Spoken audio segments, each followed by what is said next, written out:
Mga kabunyog, mga kababayan, magandang araw po sa inyong lahat. Welcome po sa isa na namang episode ng ating talakayan dito po sa aking bagong segment, ATD. Ano ang totoo dito? Yan, mga kabunyog. Marami kasing nagtatanong sa akin, mga fake, tungkol sa mga fake news, disinformation. Attorney, anong totoo dito? Ayan, kaya ginawa ko na itong regular kong segment. Araw-araw ito, kaya lagi nyo nang aabangan dito po sa Veritas YouTube channel. Kaya kung hindi pa po kayo naka-subscribe sa Veritas YouTube channel, subscribe na po kayo. Napapanood din po tayo sa Veritas Facebook page. Kaya kung hindi pa po kayo naka-follow sa ating Veritas Facebook page, follow na po kayo. Ayan, mga kabunyog, ano ang totoo dito? ATD. Hmm? Grabe yung grabe yung mga pictures ni ano? Nakita niyo ba 'yon? Nakita niyo ba 'yon, mga mga kabunyog, mga kababayan? Yung mga pictures na pinost ni Kitty Duterte nung birthday niya. Pang-ilang birthday niya ba 'yan? 22nd ba 'yan, nung April 10 yata ang birthday niyan, eh, ni ano, ni Kitty Duterte, ha? Ah, grabe yung mga pictures. Oh, 22nd birthday, noong April 10. Hmm, gra grabe, tingnan niyo 'tong mga pictures na 'to. Ha, eh, ano 'yan, siya mismo ang nag-share ng ano niya na 'yan. Sa 22nd birthday niya nung April 10, ayan, 'yan yung mga pictures niya, ha. Ang pamagat nung ano niya, nung mga post niya, tenfold at tenfold the woman at 22. Yeah. Ha? Ano 'yan, mga kabunyog, 'yan yung ano, 'yan yung bunsong anak ni Duterte. Tingnan niyo, ha? Sabagay, ano naman talaga 'yan si Kitty Duterte, ganyan naman mga ano niyan, mga ginagawa, eh, ha? Ano 'yan, nagparituki ng mukha, 'di ba? Ang alam ko nagparituki 'yan, 'di ba? Hmm, hindi naman ganyan 'yan, noon, eh. Hindi ano 'yan, nagparituki 'yan, ah. Tsaka talagang ano, ganyan yung kanyang sa mga anak ni Duterte, yan naman yung, ano, parang gusto mag-artista, eh. Parang gusto mag-artista, hmm. Um, Kaya lang siyempre, ano, ayun, ang ginawa niya, maraming pinarituki sa mukha ito si ah, at saka talagang nag-aano ang kanyang katawan. O ngayon sa 22nd birthday niya, pinost niya yung mga daring na pictures. Grabe. Sabagay sa mga anak ni Duterte, eh, itong si Kitty Duterte naman yung parang artista, eh. Parang artista ang gustong ano, buhay. Eh, 'di ba yung dating boyfriend nito yung ano, yung basketball player, yung Salazar? Oh, kaya lang wala na sila. Ang boyfriend na yata nito yung ano, yung apo ba yun ni Chavit na board member ng Ilocosur kung hindi tayo nagkakamali, ah. Ngayon itong si Kitty Duterte, sa kanyang 22nd birthday, yan yung kanyang ano, yan yung kanyang mga pinost na mga pictures. Pinagmalaki niya na yan daw yung ano niya, ngayong 22 years old na siya. Hmm. Grabe yung ano, mga reaksyon ng mga netizens.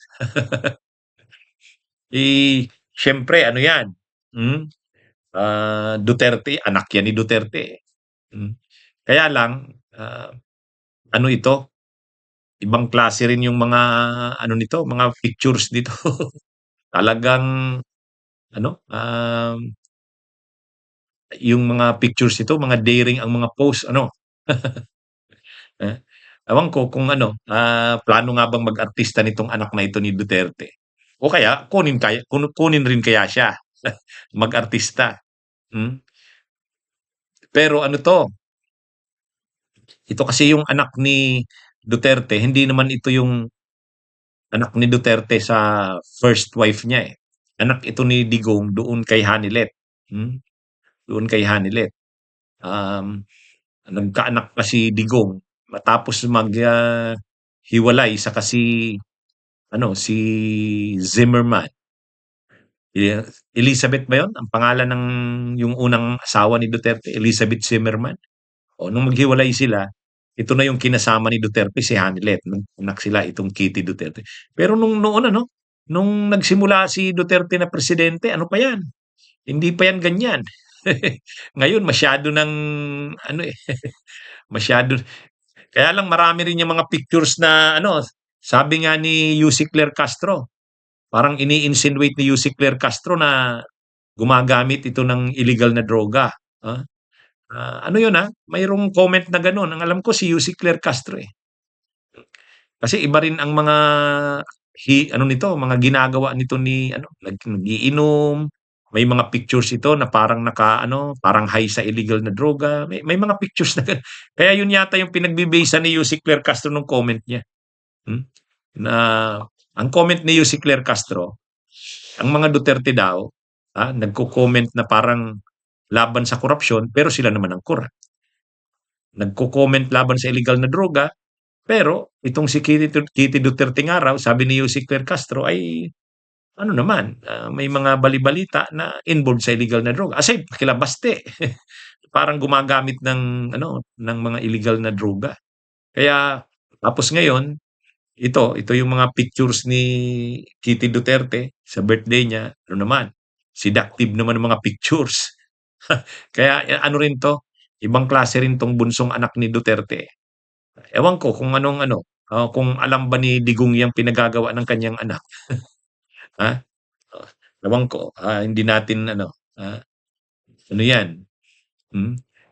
Alam natin na nung hindi pa nakakulong si Duterte, nagpaparituki na 'yan ng mukha niya. Pero yung mga ganyan na mga post niyan, yung mga pictures niya na 'yan na seductive na mga ano, ah, ano kayang reaksyon ni Digong diyan?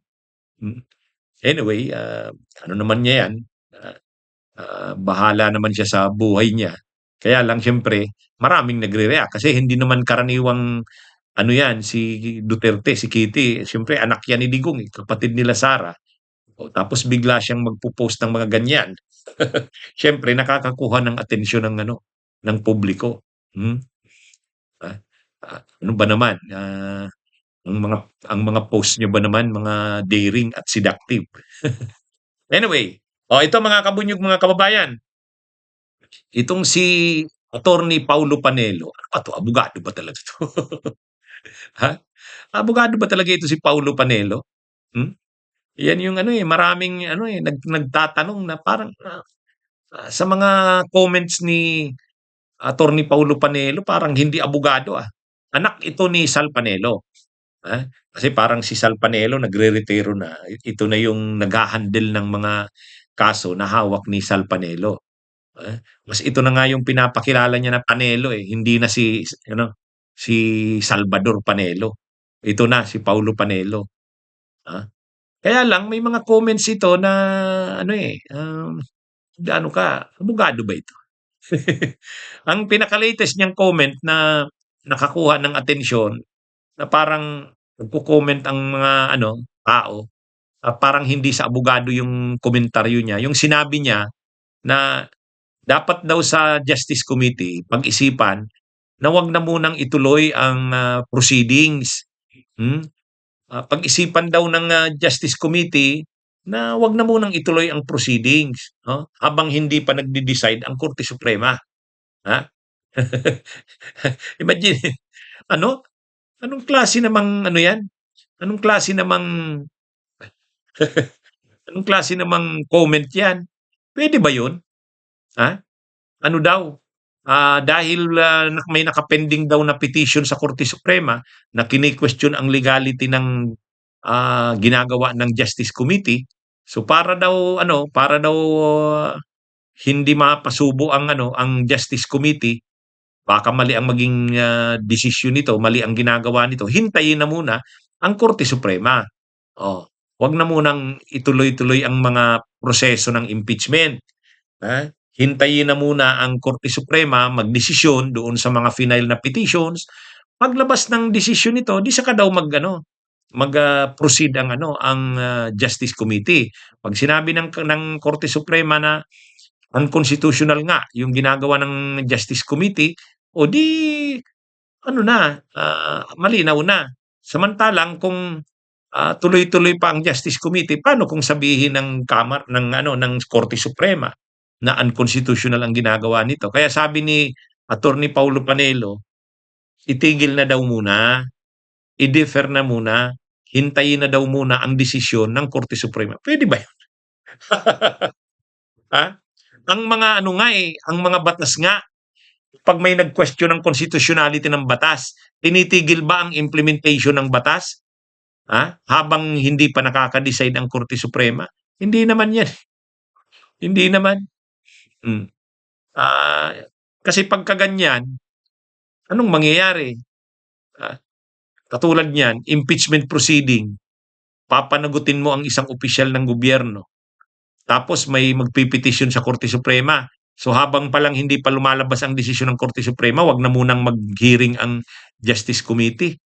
Ah, o di anong mangyari? Ano na yung pagpapanagot sa mga opisyal ng bayan? Wala na. Hindi saka hindi ganyan ang ano natin, ang sistema natin. Ang isang bagay tulad niyang proceedings ng impeachment, kahit pa i-questionin mo yan sa Korte Suprema, hangga't wala pang desisyon ng Korte Suprema, tuloy lang yan sa proseso. Tuloy lang ang hearing, tuloy lang ang butuhan sa makakuha ng one-third, tuloy na dalhin sa Senado. Ang Senado naman, magpo-proceed sa trial forthwith, no? Habang walang desisyon ang Korte Suprema. Pero yung sasabihin mong itigil na muna, hintayin na muna ang desisyon ng Korte Suprema, anong klase? Advice, sa abogado bang advice yan? Kaya maraming nagre-react dito kay ayaw kong tawaging attorney, itong kaya Paulo Panelo eh. Ah, anong ano nun? Ganun ba ang tinuturo sa law? Hmm? Sino bang professor niya?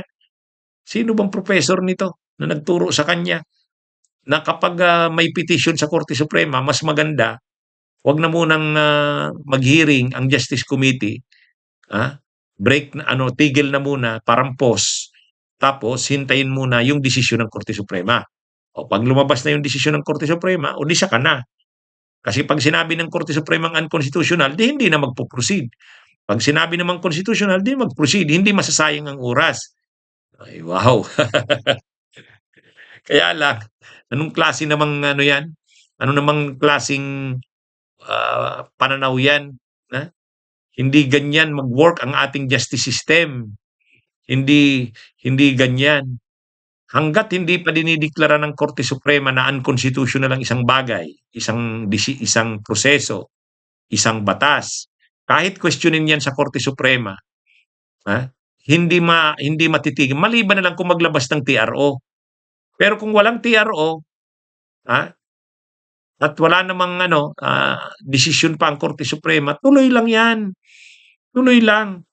Oh, ngayon papaano kung yung ano, papaano kung, halimbawa may mga batas na kwinisyon sa Korte Suprema, pagkatapos pagdating ng panahon dineklarang unconstitutional, paano na yung mga nagawa na aksyon o desisyon based dun sa batas na kinalaunan dineklarang unconstitutional.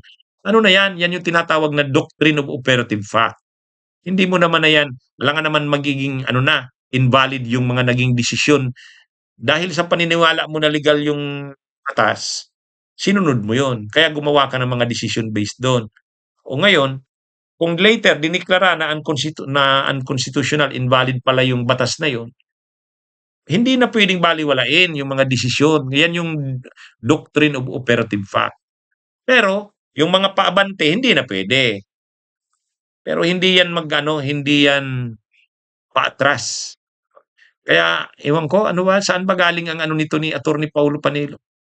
Sana law siya nag-aral na ganyan. Nagpapatawa naman 'to, Abogado ba talaga itong si Paulo Panelo?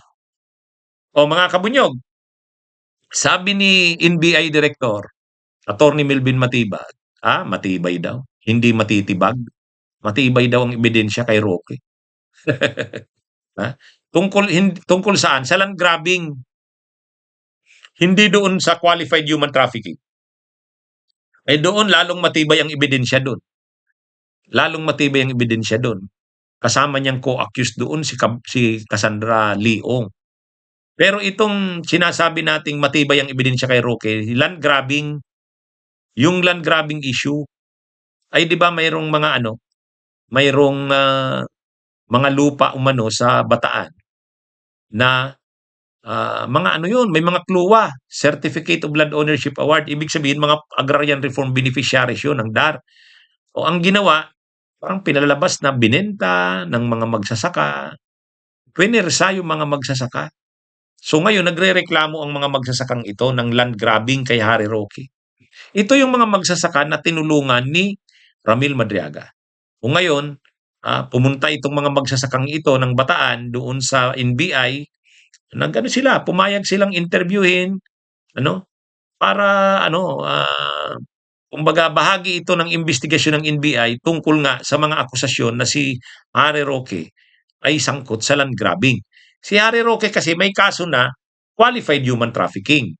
Ya, ano na yon? Yan na yung may warrant of arrest siya at yan na yung ano, yung kapag naaresto siya o kaya pinabalik sa Pilipinas, makukulong siya, no bail kasi qualified human trafficking.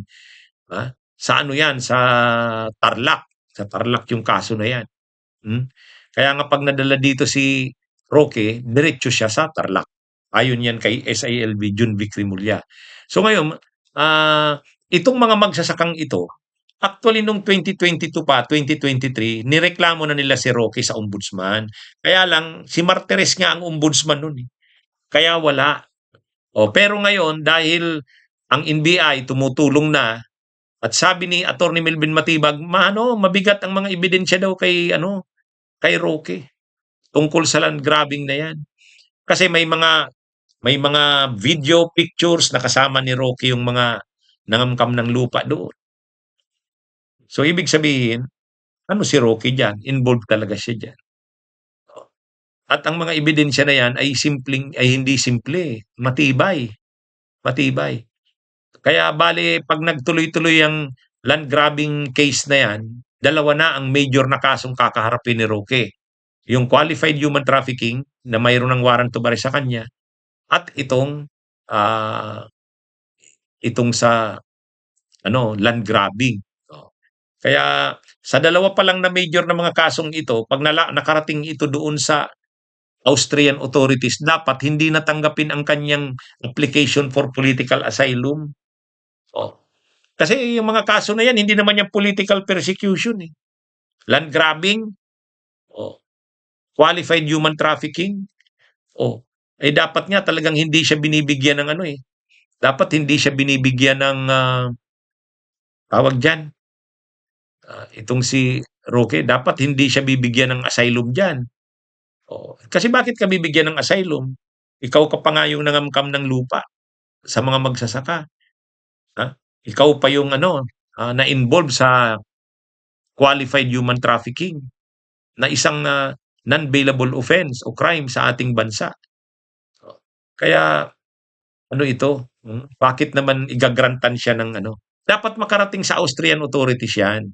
Sabagay baka naman alam na rin 'yan ng Austrian authorities. Ang problema kasi yung ambassador ng Pilipinas doon sa